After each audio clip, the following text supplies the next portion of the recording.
Le damos la bienvenida a todos nuestros televidentes que se conectan por el canal 2 de Alpa Surnet y por nuestras redes sociales. Hoy en nuestro especial de Alpa Noticias tenemos como invitado a Julio César Quintero, es decano de la Facultad de Salud de la Universidad Surcolombiana. Julio, buenas noches y bienvenido. Hola Lina, buenas noches. Muchas gracias por la invitación. Un saludo muy especial para ti y para todos los televidentes. Bueno, hoy vamos a tocar un tema que para muchas personas ha sido un debate por el tema y porque no saben qué rumbo va a tomar la salud, ¿no? Sí, así es. En este momento se está discutiendo en la Cámara de Representantes un proyecto de ley que presentó el Gobierno Nacional en cabeza de su ministra de Salud que busca reestructurar el sistema de salud como lo conocemos hoy en día. Es un tema de vital importancia para las personas en su diario vivir, así como, por supuesto, para todo lo relacionado con política pública. De aquí va a depender los resultados en salud que se vayan a ver en los próximos 50 años. ¿Qué cambios traerá esta reforma de la salud para los colombianos? Bueno, básicamente existe una reestructuración del sistema como lo conocemos hoy en día. Nuestro sistema actual es un sistema de aseguramiento en salud. Eso implica que hay una entidad que es una aseguradora que funge como una gestora de riesgos financieros, de riesgos en salud, de gestión de medicamentos, de afiliación de usuarios, que al final responde por ese aseguramiento a la cual se le entrega una prima, se le entrega un valor fijo mensual, que en este caso se denomina una UPC, una unidad de pago por capitación, que materializa, digámoslo de forma general, el principio de solidaridad. Las personas que tengan más ingresos subsidian parcialmente las de menos ingresos y lo que no alcanza con ese subsidio lo aporta el Estado. Ese modelo de aseguramiento o ese sistema de aseguramiento es el que el presidente Gustavo Petro quiere cambiar con este modelo o con este nuevo sistema de salud. Se pretende un sistema de pago único con una organización de pagos como es el ADRES, que hoy existe, pero que se le va a hacer una reestructuración y además de eso, pues una ampliación, un fortalecimiento importante, una hipertrofia del ADRES, para poder garantizar que esa intermediación que hacían los aseguradores, pues ya no funcione. Esto obviamente implica un cambio bastante grande, bastante fuerte del sistema y esto pues puede tener consecuencias muy positivas si se hace adecuadamente o muy negativas si no se hace con una planeación adecuada y no se hace teniendo en cuenta pues las curvas de aprendizaje. Todos los cambios tienen un proceso de transformación, de aprendizaje que traen un traumatismo. Esperamos pues que si esta reforma pasa su aprobación en el Congreso, el traumatismo no vaya a ser muy grande para las personas. Sabemos que donde se llegue a aprobar esto, eso no se va a realizar de inmediato, ¿cierto? Eso tiene como un proceso de adaptación, de mirar cómo las EPS, los hospitales se adaptan a esta nueva reforma. Sí, digamos que lo que plantea el proyecto de reforma es un periodo de transición. Ese periodo de transición tiene que ver, uno, con esa eliminación, esa desaparición de las entidades administradoras de planes de beneficio, básicamente las EPS, que no desaparecen en su denominación, pero sí en lo que hacen hoy en día. O sea, la discusión que se ha dado en medios de comunicación acerca de si la EPS se eliminan o no, pues termina siendo inocuo porque realmente las EPS, como la conocemos hoy en día, quedan eliminadas con este proceso de reforma. Esas funciones que cumplen las aseguradoras pues se deben entregar a unas entidades públicas que el Gobierno Nacional la define ahí en el proyecto de reforma, pero esa entrega no puede ser pues de la noche a la mañana, sino que tiene un proceso progresivo. Lo primero es con las EPS que están en proceso de liquidación. Entonces, aquellas que ya la superintendencia han iniciado un proceso de liquidación, de intervención y liquidación, pues deben poco a poco ir entregando sus usuarios, sus afiliados, a la EPS que tiene participación pública, que es la nueva EPS. Esa nueva EPS pues tiene un gran reto en este proceso de transición y es pues acoger un volumen muy importante de usuarios que van a llegar en muy corto tiempo y obviamente tienen que desarrollar toda una capacidad para poder hacer esa atención, ese aseguramiento. Por otro lado, pues el resto de las EPS van a seguir funcionando hasta tanto el Gobierno Nacional no desarrolle no solamente en infraestructura, sino en dotación, equipos, en procesos, los CAPES, que son los Centros de Atención Primaria Resolutivos e Integrales en Salud, que son básicamente instituciones estatales en salud que buscan garantizar la atención a un grupo de personas que están georreferenciadas. O sea que en una población específica, con una ubicación determinada, esos centros de atención van a hacer la misma función que venían haciendo las aseguradoras en lo relacionado con afiliación y en lo relacionado con las actividades de atención primaria. Entonces, la consulta médico general, la consulta con enfermería, la consulta con odontología, digamos que esa puerta de entrada al sistema. Entonces ahora ya no va uno a una EPS, sino que va a un CAPS o a un CAPRIS, ¿sí? Y allá pues me afilian, me tienen todo mi historial médico, digamos que me gestionan los riesgos en salud, que es lo que plantea el gobierno nacional, y de allí pues me remiten si necesito algún otro servicio ya a las entidades de mayor complejidad. Pero ahí es donde se va a dar la mayor cantidad de la atención en salud. El gobierno nacional plantea, inclusive con el gobierno del presidente Santos, se había pensado que esos centros de atención primaria atendieran el 80% de las necesidades en salud de la población. Y ese es un reto muy grande. Digamos que es un reto loable, es un reto bastante positivo, pero es un reto complejo. Porque hoy en día la mayor carga de enfermedad, producto de una muy mala política preventiva en salud, pero adicional a eso, el proceso de envejecimiento poblacional que tenemos, hoy tenemos mucha persona enferma, o sea, tenemos una carga de enfermedad bastante alta y esa carga de enfermedad hace que sea muy necesario que las personas accedan a la medicina especializada. Además que existe un tema cultural en esto. A mí no me gusta, y me refiero a las personas en general, no me gusta que me atienda el médico general, me gusta que vaya a ir al especialista.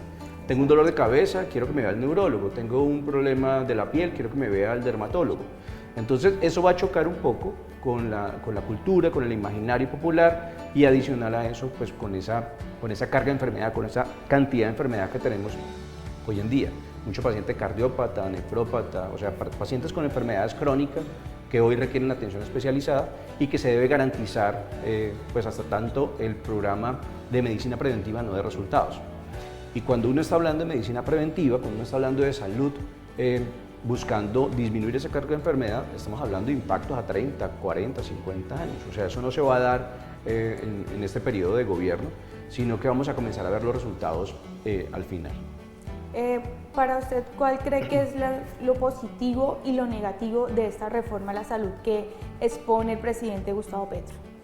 Bueno, lo positivo es que creo que materializa unas ideas que venían ya de gobiernos anteriores de hacer una implementación de la estrategia de atención primaria en salud de forma masiva.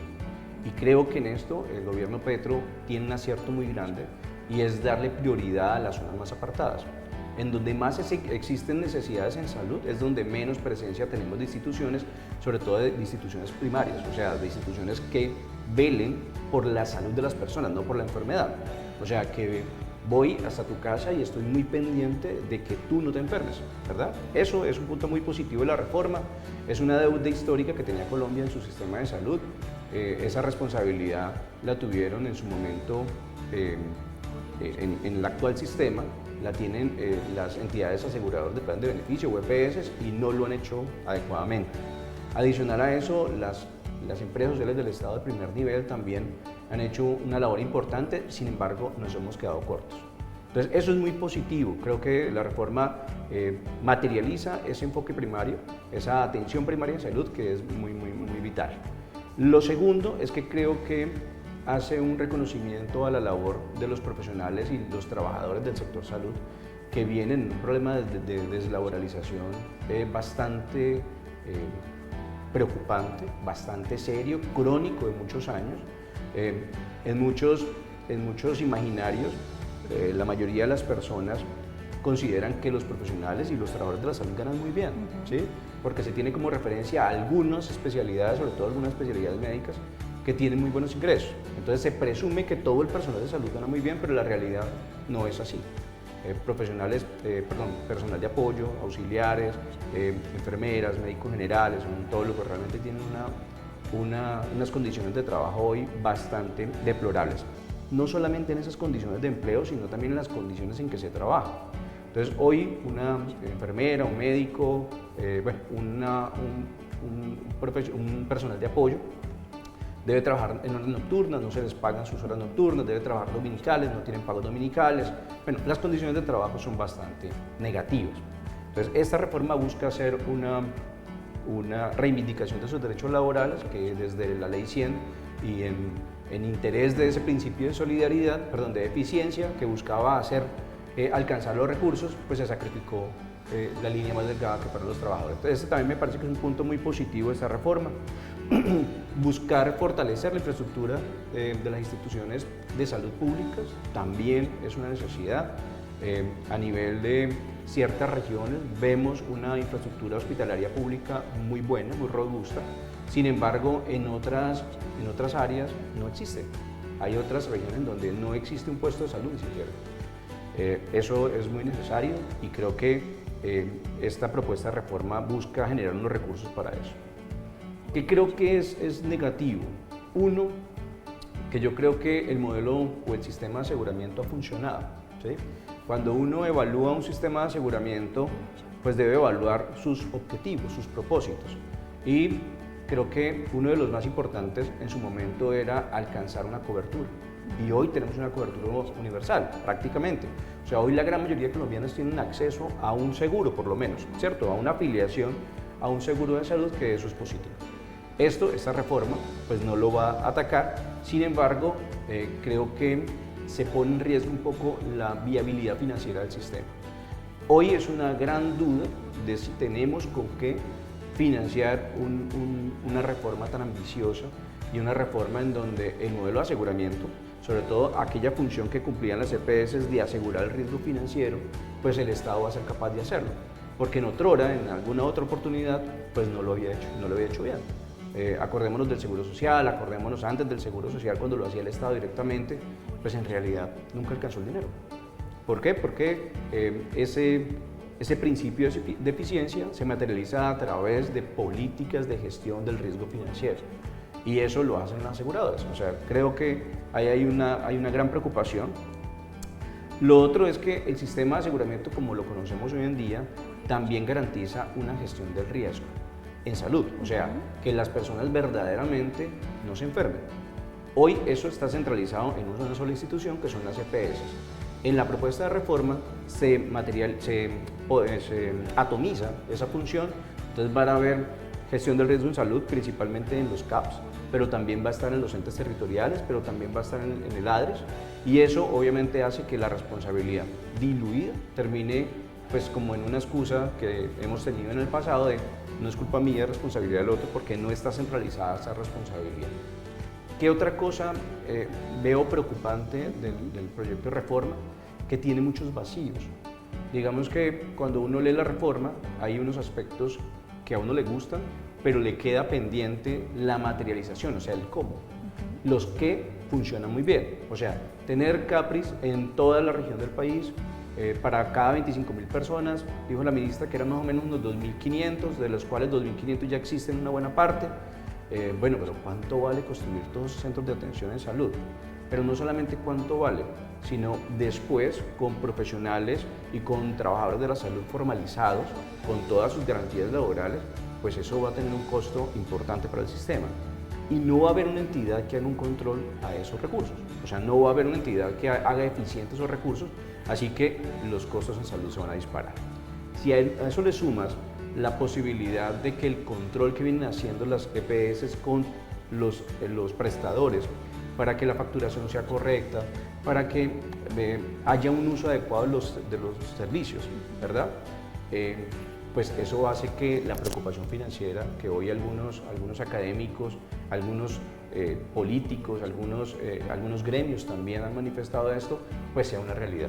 O sea, hoy queda un vacío, financieramente es viable el sistema a futuro, pues porque eso no lo podemos ver ahora. Exacto. Tenemos que verlo 20, 30 años. En 30 años vamos a tener un sistema de salud con un pagador único.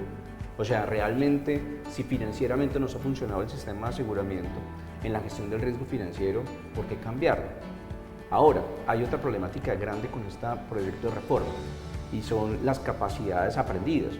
O sea, las EPS vienen haciendo la tarea hace 30 años y durante esos 30 años, los primeros años cometieron muchos errores porque el proceso de aprendizaje, por esa curva de aprendizaje que yo te comento.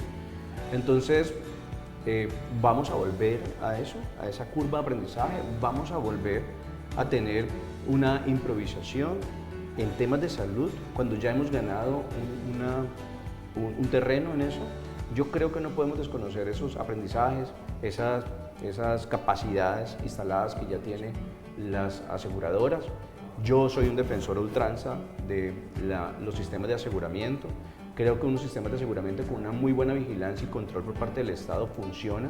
Lo que pasa es que esa vigilancia y control en nuestro país no ha hecho bien la tarea. Yo creo que ahí es donde está la dificultad. La otra crítica que yo le hago, Lina, al sistema o a la propuesta que presenta el presidente Petro es que aparte de ese cambio en el aseguramiento, todo lo demás no necesitaba una reforma. O sea, todo esto que estamos viviendo hoy en día no era necesario porque pues todo eso se podía hacer vía reglamentación, porque eso ya está en la norma, ¿sí? El núcleo fundamental y la discusión que hoy en día se tiene en Colombia es: ¿vamos a seguir con un sistema de aseguramiento como lo conocemos hoy en día, con unos aseguradores, con una delegación en la administración de ese aseguramiento por parte de privados?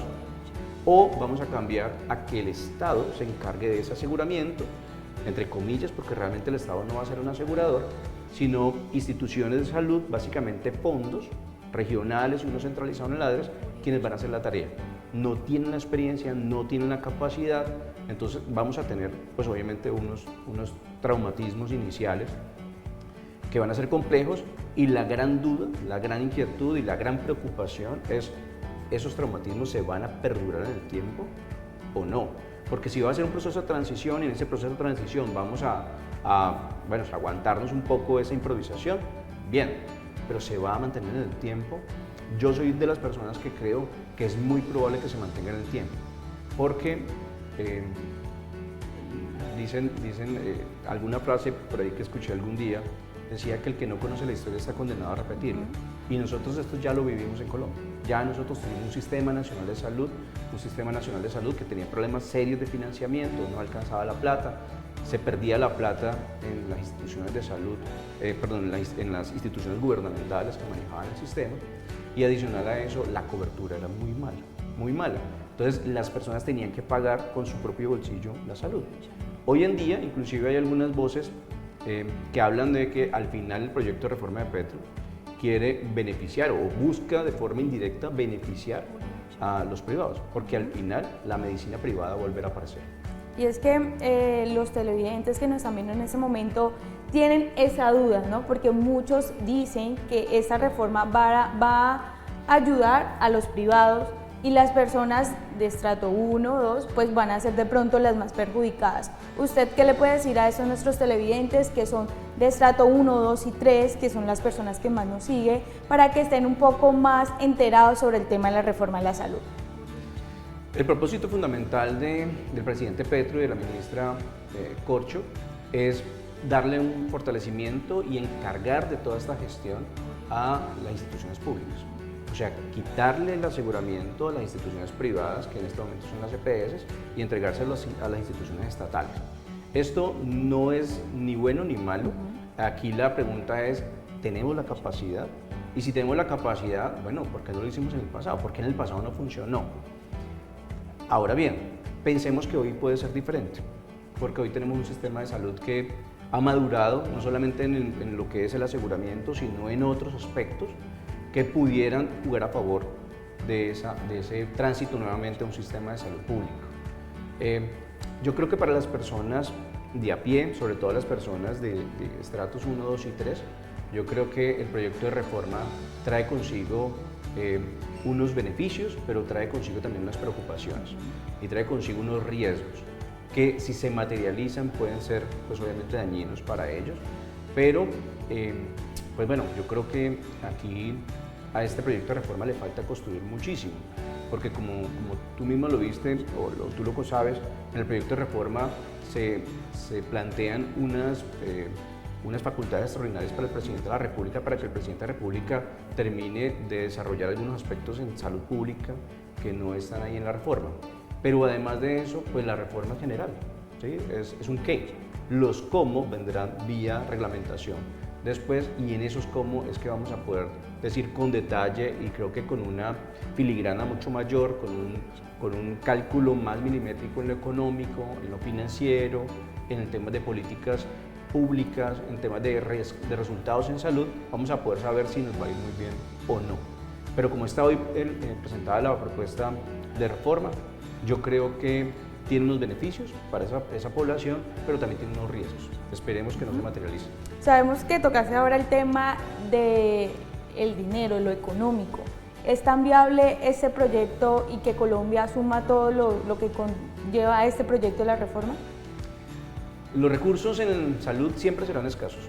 O sea, no habrá nunca un dinero que alcance para tener una salud como nosotros quisiéramos, ¿sí?